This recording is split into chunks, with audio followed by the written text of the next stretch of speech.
Voltamos com Larga Brasa. José Rita Moreira, bom dia. Bom dia, Morandini. Prazer estar contigo mais uma vez aqui. Parabéns pelo dia de ontem, Dia dos Pais. Você que é uma referência. Todos também. nós, né? Muito obrigado pela oportunidade. Ô, José Rita Moreira, você é um consultor de economia, de aplicações, etc. E eu pergunto a você, o país está tão ruim assim? Se neste mês nós tivemos uma deflação, se bem que tem uma coisa, acontece a deflação, mas não tem repercussão imediata no supermercado, nos preços, né? O que está acontecendo? Bom, vamos lá, Morandini. É claro que existe uma parte da mídia que insiste em tratar o meio copo vazio, né? Só pega o que tem de negativo e potencializa isso. Muitas vezes esquecendo que, de maneira igual ao restante do mundo, que ainda sofre com as consequências da pandemia, e em seguida a guerra aí da Ucrânia, eles estão em sérias dificuldades e o Brasil também sofre consequências disso. Mas, como tem sido dito aí e provado, aliás, o desenvolvimento do país vai muito bem. Nós estamos crescendo. As grandes instituições falaram que não vai crescer muito, não, vai crescer meio, olhe lá, talvez até zero. E já estamos a caminho de crescer 2% esse ano. O que significa? Significa que estamos gerando riquezas. O nível de emprego também oferecido é bastante surpreendente, né? O Brasil está gerando muito emprego. Eu tive a oportunidade de falar aqui numa outra oportunidade, Morandini, sobre os combustíveis. Há espaço para baixar ainda mais os preços. Por quê? Porque o dólar está caindo e o barril de petróleo lá fora também. E isso realmente está acontecendo. Nós já estamos vendo os combustíveis descendo de preço. Aliás, esse foi um dos fatores que contribuiu para a deflação, para a queda do índice de inflação no período, né? Ficou negativo. E ainda temos espaço para mais baixas nos combustíveis aí.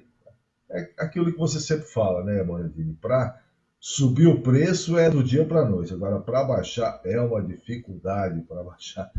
A gente está percebendo isso. Mas vai baixar sim, vai baixar. Esse número de empregos gerado, né, eu tenho dito para as pessoas que se estão desempregadas e acham um emprego que não é o melhor, mas que aceitem, porque é uma forma de você pagar a sua inadimplência, pagar as suas dívidas que você tem, porque a inadimplência ainda é muito alta, né? As famílias estão endividadas, então é a chance de pôr em dia isso para chegar no fim do ano zerado, com crédito, para poder comprar crédito, muito bem.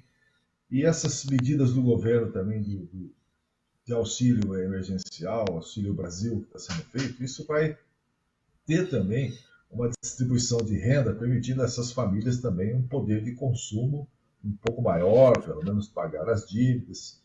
Então, é difícil dizer, estou exercitando lá o meio copo cheio, tá? O lado positivo. Temos problemas, sim, mas eles não são exatamente como é dito na grande mídia, na minha opinião, porque as coisas vão indo bem. Eu acho que a tendência é realmente melhorar muito, vamos surpreender o mundo com o nosso crescimento, com o nosso potencial, e é isso, né? Infelizmente, os juros ainda estão muito altos, mano, e isso foi necessário para poder controlar a inflação, e aí já está repercutindo em efeito, né? Então as pessoas perguntam, vai subir de novo os juros? Eu não acredito. Talvez uma coisa muito leve aí na próxima reunião do Copom, mas a partir daí a tendência é de queda. E diminuindo os juros, o acesso ao crédito fica melhor, as empresas vão ter oportunidade de captar dinheiro para investir, mover também de uma forma mais equilibrada, mais justa. E, enfim, então as perspectivas são muito boas aí, na minha opinião, porque os sinais da economia são favoráveis, Brasil. Zé Rita Moreira, o pessoal tem falado o seguinte, o governo abre perspectiva de crédito, Proemp, etc. Tal, mas você vai buscar esse dinheiro? Eles exigem que você leve seus bisavós presencialmente para poder assinar como coavalista? Não é possível. Eles arrumam tanta desculpa para não dar o dinheiro. Quer dizer, o governo abre uma porta e eles fecham as duas? Isso está sendo visto também, viu, Morandi? Realmente, as instituições de crédito, para minimizar o risco, ou seja, para diminuir o máximo possível o risco da operação, acabam exigindo coisas que não faz sentido, né? Coisas que é justamente talvez para dificultar o acesso ao crédito. Agora, isso precisa ser trabalhado, porque as instituições, principalmente as privadas, elas têm autonomia de fazer a gestão de risco. Então, essas exigências que eles fazem aí estariam nesse programa de gestão de risco, mas, a minha opinião, também é inoportuna essa atitude, porque eles dificultam muito. Às vezes você vai pegar um empréstimo, eles querem uma vez e meia o valor do empréstimo em garantia. Então você vai pegar, sei lá, 100 mil reais e eles querem 150 mil de garantia daquela operação. Se eu tivesse 150 mil de garantia, eu não precisaria dos 100 mil neste momento, né? Então é uma coisa até incoerente, mas são fatos que dificultam realmente o acesso. Agora, a melhor forma de obter essas linhas de crédito, tá, com menos sacrifício, é onde você já é correntista, onde você já tem um histórico de bom relacionamento, você tem, de repente, até um financiamento imobiliário, financiamento de automóvel, seguro, alguma coisa assim do banco. Esse banco, normalmente, seria mais fácil você obter o crédito do que chegar em um banco que você não conhece ninguém, né? E os bancos digitais também, nesse momento, que são as fintechs aí, que estão fazendo uma concorrência muito forte para os paquidermes aí, né, os grandes bancos de varejo que nós temos, esses também têm outras opções aí de crédito interessantes. Eu sugiro que as pessoas procurem essas outras alternativas de buscar financiamento, porque ficar acomodado também só nas grandes redes, eles vão nos manipular cada vez mais. Então, existem outras opções, é só procurar. Outra coisa que eu pergunto a você, com relação ao Copom, e inclusive o aumento da taxa de juros. Qual a relação que tem o aumento da taxa de juros com o declínio do dólar? Vamos lá. Hoje, por exemplo, nós temos muitos produtos aqui no Brasil que são vinculados ou à matéria-prima importada ou à referência internacional, como o petróleo, por exemplo, tá? E isso vai variando conforme varia também o dólar. Então, nós acompanhamos uma alta do dólar, e aí por outros motivos também, por causa da guerra, o combustível subiu bastante, e nós sofremos bastante com isso aqui também. A relação direta entre o Copom e o dólar, veja bem, o Banco Central ele tem alguns instrumentos pelos quais ele tenta controlar a inflação. Tá? Um deles é a taxa de juros, por exemplo, que o Copom define. Por que ele sobe ou desce? O Copom sobe, tá? Quando existe uma procura muito grande, então as pessoas vão muito às compras e essas compras se tornam intensas, então isso tem espaço para subir o preço, que é a inflação. Então, para evitar esse tipo de coisa, sobe-se a taxa de juros para dificultar um pouco, né, o acesso às compras, para as pessoas comprarem só o necessário. Então, não havendo uma procura grande, você não tem espaço para aumentar preço. Isso provoca uma queda de preço. Tá? O outro instrumento do Banco Central é o controle do câmbio. Tá? Como é que ele faz isso? Quando o dólar está muito alto, o que ele vai? Ele vai e compra dólar, aliás, desculpa, ele vende dólar para o mercado, porque aí ele abastece o mercado, então dá uma acalmada, o dólar cai. Quando o dólar está muito embaixo, o que ele faz? Ele compra, né? Ele vai na contramão, porque aí ele comprando, ele tira o dólar do mercado, a cotação sobe. Esse é um outro instrumento. Um outro instrumento que o banco tem é o consignado. O que é isso? Ele consegue enxugar liquidez de mercado, é um pouco técnico isso, mas dos depósitos à vista ele tira uma parte e não deixa isso voltar para circular dentro do mercado, então ele dá uma enxugada de liquidez, portanto os negócios ficam mais difíceis, a inflação deve cair. E por último é um troço chamado expansão da base monetária. O que é isso? É rodar a maquininha e fazer dinheiro. Quando falta dinheiro, você roda a maquininha, faz mais dinheiro. Isso também é inflação, porque você vai ter uma oferta maior de dinheiro no mercado. Então, esse é o painel. A relação direta entre taxa Selic e dólar, não existe uma relação direta. São instrumentos que o Banco Central pode usar para tentar controlar a inflação, tá? Mas o dólar ele provoca alguns efeitos que podem subir preço. Com isso, a necessidade do Copom mexer nas taxas de juros, tá? Para evitar que haja uma grande corrida ao consumo e isso permita, acho que, um ambiente favorável para os preços subirem. Não sei se ficou Mas, José confuso, Rita, não? quando é que a dona de casa vai entrar no supermercado, vai ver cair o preço do frango, o queijo? Você imagine 1 quilo de mussarela, R$ 70. Você entende? Quer dizer, é absurdo. A carne, não vou falar nem carne, porque o pessoal hoje está comendo pé de frango, pagando R$ 6 o quilo do pé de frango, dava de graça antigamente. Então, poxa, quando é que a dona de casa vai chegar lá, vai levar uma sacola e encher a sacola? Porque hoje não está dando. Eu acho que as medidas que estão sendo tomadas, e como você disse bem, elas provocam efeito no médio prazo. Tá? A perspectiva, pelo menos aí, eu não tenho uma bola de cristal, mas as medidas que estão sendo tomadas vão permitir uma queda de preço, sim, mais à frente aí, talvez até final do ano, a gente vai perceber sim uma queda de preço, talvez um pouco antes. Tá? Agora, nós temos que ver também o seguinte, né? Não é só queda de preço, precisaria ter um aumento no rendimento das famílias. Né? Porque, tudo bem, se a família ganhava, sei lá, R$ 1.000 e gastava 400 com o supermercado, agora gasta 600, se essa família passar a ter uma renda, sei lá, de 1.200, tá? O peso quase que neutraliza. Tá? Então, não é só olhar o lado dos preços, tem que olhar o lado da renda. E o lado da renda é isso, é brigar por um salário melhor, é se especializar, é mais pessoas da família trabalharem para poder aumentar, sem falar no salário mínimo, né, Bruno? Eu recebi aqui alguma informação. Uma dona de casa me falou que a carne está caindo de preço. Não sei se por falta de mercado no exterior ou porque está com muita carne aí estocada. Começou a baixar o preço de determinado tipo de carne. Está falando, inclusive, o combustível, né? Que vai ter uma relação direta com a queda da inflação, porque começou a cair o combustível, né? Na marra, mas começou a cair, né?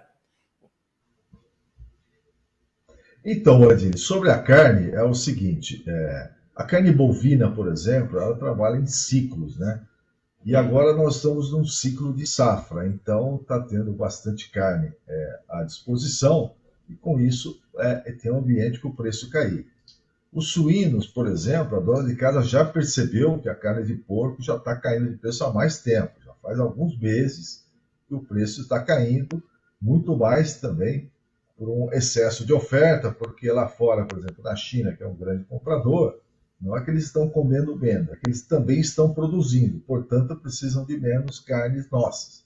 Precisando de menos carne nossa, vai sobrar no mercado interno, então a gente vai ter uma oferta maior.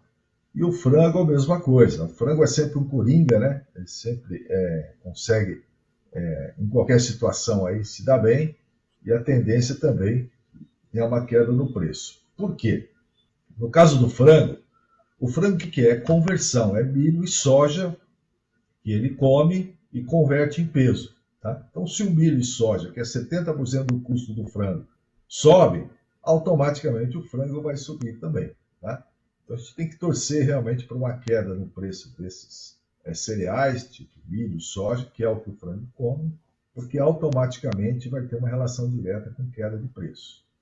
E a questão dos combustíveis é isso, né? Além desse esforço tributário grande feito aqui para poder permitir uma queda nos preços, esses outros indicativos, o petróleo lá fora está caindo de preço e o dólar aqui dentro também está caindo. A questão do dólar e com relação com o barril de petróleo é que nós chegamos a ter o barril de petróleo a $145 por barril. E hoje está abaixo de 100, né? Hoje está a $86 o barril. Tá? Então você vê, essa distância que a gente está vendo, por que isso não se reflete direto na bomba de combustível? Né? se a desculpa da Petrobras até então é que nós temos que ter uma paridade com os preços internacionais, pronto. Essa paridade provoca uma baixa imediata aqui. Mas aquilo que você sempre fala, né? Para subir é muito rápido, para descer é uma dificuldade. Mas vai descer, vai descer. Nós vamos até o final do ano aí ter algumas surpresas ainda positivas quanto à queda no preço dos combustíveis, viu, Moura? Porque ainda a questão do preço do barril do petróleo não está refletindo nessa queda, está refletindo na queda do ICMS, que foi aqui, inclusive, se enfrentou aí os cartéis e o poderio da Petrobras, né? Exatamente. A maior parte da queda se deve realmente à queda dos impostos, né? À queda dos combustíveis. Mas agora, esse reequilíbrio internacional começa a surtir efeito aqui. As próximas reduções de preço vão ser creditadas a isso, ao preço internacional e queda no dólar também. E vamos acompanhar se o dólar continua caindo ou se não vai dar uma revertida. Por enquanto, não tem ambiente para poder reverter, tá? Até porque o Brasil é um país muito bem visto lá fora, nós estamos atraindo investimentos, quanto mais dólares vierem para ser investidos no Brasil, tá? Maior a oferta interna, portanto, a tendência é que a taxa do dólar caia ainda mais por aqui, o que é muito favorável para nós aí, na maioria das situações, principalmente para a dona de casa, tá? Pode não ser favorável para o exportador, que vai ter menos dólares para exportar. Mas para a dona de casa é muito bom e isso provoca uma redução de preços. Bom, eu passei outro dia pelo Chile rapidamente e vi que a economia está um arraso. A moeda está com uma desvalorização incrível. Na Argentina, eu fiquei sabendo que também caiu a consistência da moeda e, obviamente, o povo está passando por dificuldades. Nós temos aí outros países do Mercosul em que a gente está vendo que está havendo um desequilíbrio, né, econômico-financeiro e que está fazendo com que a moeda se desvalorize. No Chile, então, nem se fala. Eu vi lá, fui comprar no aeroporto lá um café. É aquela história, eu fui comprar um bife e acabei pagando um boi, né? Pois é, Moradini. E olha que coisa, o Chile, que sempre foi quase que uma unidade da Europa dentro da América do Sul, aqui sempre foi tido assim, quanto à educação, quanto a investimentos, quanto à cultura, sempre foi uma grande referência e hoje realmente está revertido. Outros amigos também tiveram recentemente no Chile e eles falam a mesma coisa, que o país realmente está um fracasso total em frangalhos, preços muito altos, a população muito descontente com o que está acontecendo lá. A Argentina nem se fala, né? A inflação aí absurda que está acontecendo, desemprego, uma fuga de argentinos querendo vir para o Brasil para morar aqui, a gente está vendo isso bastante intensamente. Tá? A Colômbia também já vai no mesmo circuito. Enfim, eu acho que a gente tem que se preocupar com o que é melhor para a população, seriedade, né? Não adianta fazer irreverência com o chapéu dos outros. Tá? Não existe almoço de graça, alguém sempre vai estar pagando o almoço. Então, o que nós temos é que trabalhar sério, olhar para o futuro, pensar na nossa família, na nossa pátria, e aí sim, ser intensos nesse tipo de coisa para que a gente não caia nas mazelas que estamos assistindo aí com outros países da América do Sul, tá? E, lamentavelmente, vai levar um tempo ainda para se reverter, viu, Boré? Mais alguma coisa a você comentar, Zé Rita Moreira? Não, basicamente isso, Moré. Sempre é um prazer estar aqui com você. Eu tendo algumas novidades aí, eu procuro e precisando de mim. Muito obrigado. Estou sempre à sua disposição aí. Obrigado pela oportunidade. Viu? Um abraço a você, muito obrigado. Esse é um grande consultor econômico, José Rita Moreira. Muito obrigado.